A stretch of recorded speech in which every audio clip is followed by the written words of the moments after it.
This courtroom is about to deliver a reality check that hits harder than a prison door slam. A mother, a failed test, a judge who's done playing games.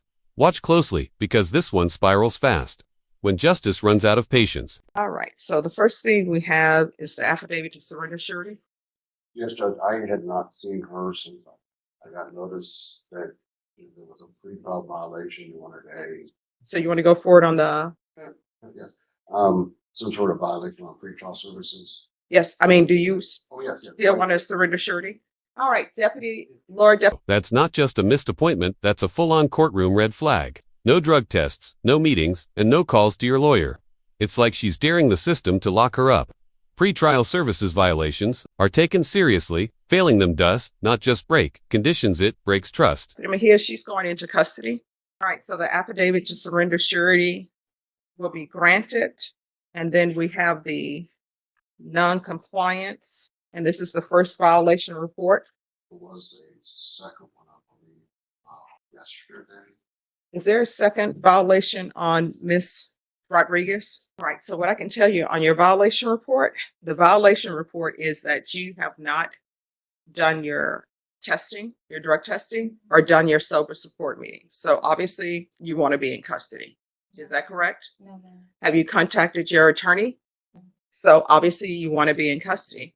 Oof, that line cuts deep. You found time to use drugs, not to report. The judge just flipped from firm to furious. And in family court, that fury hits twice as hard, once for the law and once for the kids.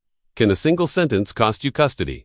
In this courtroom, yes. Because if you did not want to be in custody, you would have contacted your attorney. You would have done your conditions that were given to you while you're on bond, and you didn't do any of those. So that tells me The person I've been going to go see for the drug testing, telling him that I haven't been able to make it because I picked up a job, night shifts, and I have 2 kids and I got no help. So I've been telling him, like, whenever I've been able to, like, if you're drug tested today, it's going to be dirty, right? yes, ma'am. All right. So obviously you've found time to use drugs during your busy schedule, but you can't find time to report to pretrial services. And based upon your drug use, you should not have custody of children, because when people are using drugs, they are not good parents. You can't be a good parent and use drugs. So there you are. So you're going into custody today. And I just need one violation report filed from first. And that's my mistake. I thought there was a second one, and you said there's a. When even your own lawyer wants off the case, you know the courtroom tide has turned. No shows, failed tests, and now no defense. It's a legal freefall. Affidavit to surrender plus attorney withdrawal is equal to massive red flag for the judge. It signals instability, and the court takes that seriously. Compliance hearing set for today, and that's when I caught Oh, the first email that came in. All right. So Norma, yes, sir. reset. And are you going to stay as her attorney or no? I'll do a motion. I'll do next week. All right, if you want to go ahead and go on orally on the record. All right. The court is going to call NIMAC number 738729, State versus Alexis Christian Rodriguez, for the defense. Judge Joseph McAguilar, on behalf of Ms. Rodriguez, I am the attorney of record and have filed an affidavit to surrender, and I would also like to make a verbal motion to withdraw as a attorney. All right. And no communication will follow up in any employment agreement. All right. As previously stated, the court is granting your affidavit to surrender surety, and the court will grant the motion to withdraw. And I think once you've done the affidavit to surrender surety, there is sort of a conflict. Exactly. All right. That will be granted. Your excuse. Thank you, Judge. Thank you. I do have one more document. All right. Are you able to afford an attorney? Not at this moment, no. All right. Ms. Ferguson, see if she can be interviewed for a court-appointed attorney. Yes, ma'am. I'll send it to Mac. All right. And then Norma, let's recall this for the week of July 21st. Yes, sir. All right. And if you can make sure that she has a reset form. Yes. Thank you. All right. Just have a seat. And could you all hold on to? All right. Court is calling 2025 CR 007780W, State versus Alexis Rodriguez. Could I have parties announced? Duffy Pitlock for the state of Texas, Your Honor. Charles Blunt for Ms. Rodriguez. And are you Miss Rodriguez? Yes, sir. All right, Mr. Bonk. You were recently appointed on this case. By recent, I mean today. Yes. Are you waiving? Now we shift gears into the legal deep end. Rodriguez is waiving key rights: no jury, no grand jury, no cross-examination. This isn't it just a plea, it's a surrender. Deferred adjudication means no formal conviction if you follow every rule. Slip once, the full sentence slams down. Your notice, your 10 Yes. days? We are prepared. I've had a chance to review the state's file in its entirety. I'm comfortable that I'm familiar with the discovery and reviewed that with my client as well. So we're ready to proceed today.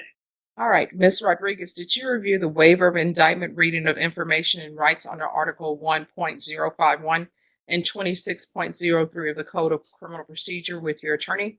Yes, Did you understand it? yes, ma'am. Did you sign it? Yes, Did you understand by signing that you're waiving your right to have a grand jury receive the evidence in this case and make a determination on whether or not to hold you over for trial? yes, ma'am.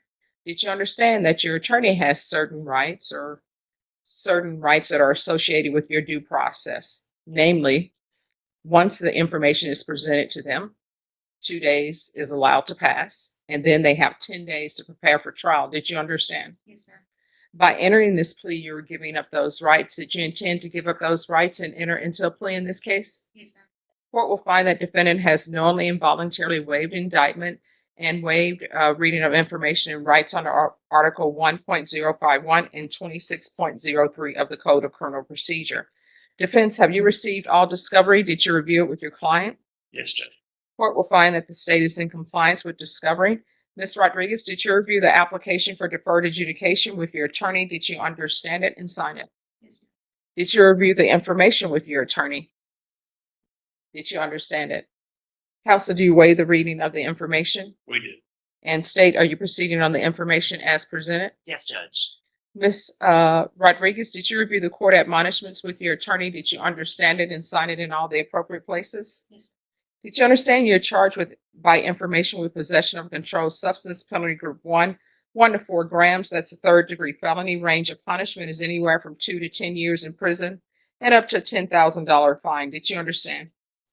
If you have a plea bargain agreement with the state, the court does not have to follow your plea. If for any reason the court does not follow your plea and gives you more than you bargained for, the fact that you entered a plea will. So what's the price of a second chance? $1.60 in restitution, drug tests, evaluations, and court courses. It's strict but far better than a 10-year prison term. Now the real question, can she follow through? Would you trust someone with this track record to walk free again? Comment below. Not be used against you, and you will be allowed to withdraw your plea. Did you understand? You have a right to jury trial, a right for you or your attorney to cross-examine and confront any witnesses. The state would call in the right to remain silent. By entering this plea, you